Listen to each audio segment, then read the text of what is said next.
అందరికీ నమస్తే అండి. గురు పౌర్ణమి రోజున మనమందరము దత్తాత్రేయ స్వామి ఆది గురువుగా కీర్తించబడిన ఆ దత్తాత్రేయుని గురించి పూర్వం జరిగిన అవతార విశేషాలు తెలుసుకుందాం.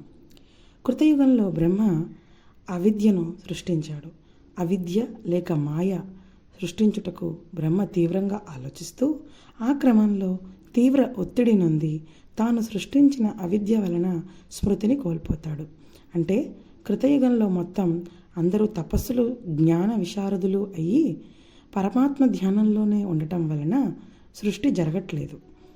ప్రజల్లో అనురాగ విద్వేషాలు లేవు. ప్రాణిజాలమునకు సంసారం పైన సుముఖత కలిగించటానికి ఈ అవిద్యను సృష్టించాడు. ఆ క్రమంలో తాను కోల్పోయిన స్మృతిని వేదములను మర్చిపోవటం వలన రేణుకాదేవిని ఆరాధించగా ఆమె ప్రత్యక్షమయ్యి దత్తాత్రేయుని యొక్క ఆశీస్సులు పొందమని చెప్పి సహ్యాద్రిపై ఉన్న దత్తాత్రేయుని చూపించగా బ్రహ్మ అనగాదేవి సమేత దత్తాత్రేయ స్వామిని దర్శించి అన్నింటినీ మరిచానని పూర్వస్మృతిని ప్రసాదించమని కోరగా రేణుకాదేవియే వేదమాతగా మారి ఆహ్లాదిని, జ్ఞానయోగిని, గాయత్రి అని తెలిపి నీవు విస్మరించినదంతయు స్ఫురణకు వచ్చునని దత్తప్రభువు చెప్పెను. అంతటా అనగాదేవి నుండి వేదములు రేణుకాదేవిని చేరినవి. పిమ్మట రేణుకాదేవిని అనగాదేవిని బ్రహ్మ ప్రార్థించగా మరచిన వేదములు గాయత్రి మంత్రము స్ఫురణకు వచ్చెను. ఈ విధంగా బ్రహ్మకు దత్త ప్రభువు గురువై భాసిల్లెను. దత్తాత్రేయ స్వామి తనని దర్శించగోరు వారిని అనేక విధాలుగా పరీక్షిస్తూ భయభ్రాంతులు గొలుపుతూ చివరకు వారిని అనుగ్రహిస్తారు. బాలోన్మత్త పిశాచ రూపములలో సంచరించుచు అందరినీ ఉద్ధరించడానికి ఈ వేషాలు ధరిస్తూ ఉండేవారు. ఒక రోజున మనము దత్తాత్రేయ స్వామిని అవధూతగా కూడా పిలుస్తూ ఉంటాము. మరి అవధూత అనే పదానికి అసలు నిర్వచనం ఏమిటి అంటే ఆ అంటే ఆనందం, వా అంటే నిరంతరం వర్తమానంలో నివసించేవాడు, ధూ అంటే ఆధ్యాత్మిక జ్ఞానంతో ఎవరి అజ్ఞానాన్ని తొలగించేవాడు, తా అంటే సంపూర్ణ సూత్రం, అందరి గురించి ఆలోచించి అజ్ఞానాన్ని నాశనం చేసేవాడు.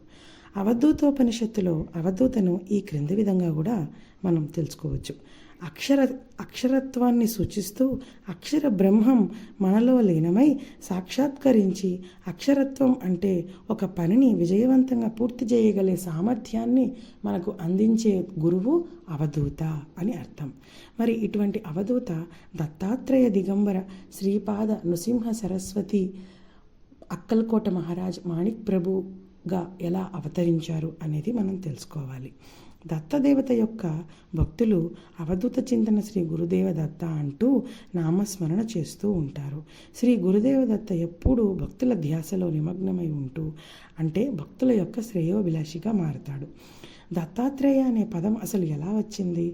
దత్త అంటే దత్త అనే పదం మరియు ఆత్రేయ అనే పదం నుండి ఉద్భవించినదే దత్తాత్రేయ. దత్త యొక్క అర్థం ఇదివరకే మనకు తెలుసు, అంటే మనకు దత్తమైపోయినవాడు, సొంతమైపోయినవాడు. ఆత్రేయ అంటే అత్రి మహర్షి యొక్క కుమారుడు కనుక ఆత్రేయస గోత్రం కిందకు వస్తాడు కనుక ఆత్రేయస గోత్రం ఆయనది భారద్వాజస గోత్రం అవుతుంది. కాబట్టి అత్రిపుత్రుడు కాబట్టి ఆత్రేయ, దత్తాత్రేయ.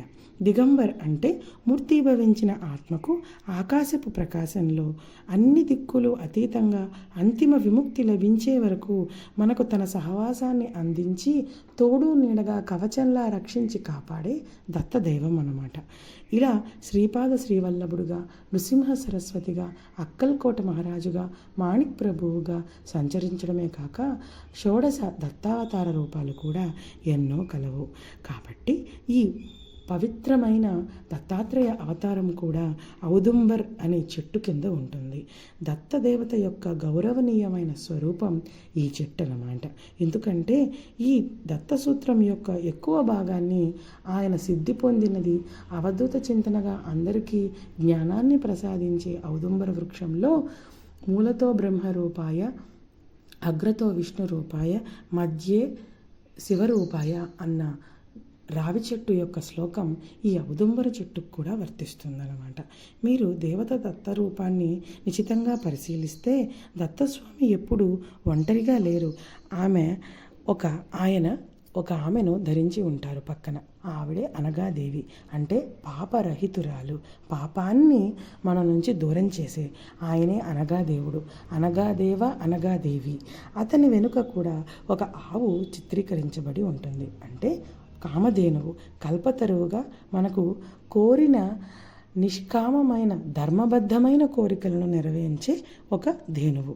అయితే అతని చుట్టూ 4 శునకములు కూడా నిలబడి ఉంటాయి. అవి ఏమిటి? కూర్చుని ఉంటాయా, నిలబడి ఉంటాయా అన్నది ప్రశ్న కాదు.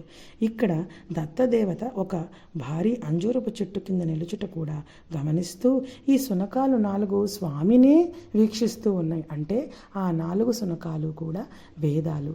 యజుర్వేదం, సామవేదం, అధర్వణ వేదం, ఋగ్వేదం. ఈ 4 వేదాలు స్వామి యొక్క ఆజ్ఞను ఎప్పుడు ఇస్తారా, ఆ ఆజ్ఞను పాటిస్తాము. ఆది గురువు యొక్క ఆజ్ఞను పాటిస్తూ ధర్మాన్ని ప్రజలకు అందించే విధంగా విశ్వాసపూరితంగా మనము స్వామిని నమ్ముకుంటే, ఆ విధంగా స్వామి కాలికోటి దగ్గర నిలబడగలిగితే చాలు, ఈ జీవితం ధన్యం అని తెలుసుకోవడానికే ఈ దత్తాత్రేయ అవతార పరంపరలోని మాధుర్యం. ధన్యవాదాలు. అందరికీ నమస్తే అండి. గురు పౌర్ణమి రోజున మనమందరము దత్తాత్రేయ స్వామి ఆది గురువుగా కీర్తించబడిన ఆ దత్తాత్రేయుని గురించి పూర్వం జరిగిన అవతార విశేషాలు తెలుసుకుందాం. కృతయుగంలో బ్రహ్మ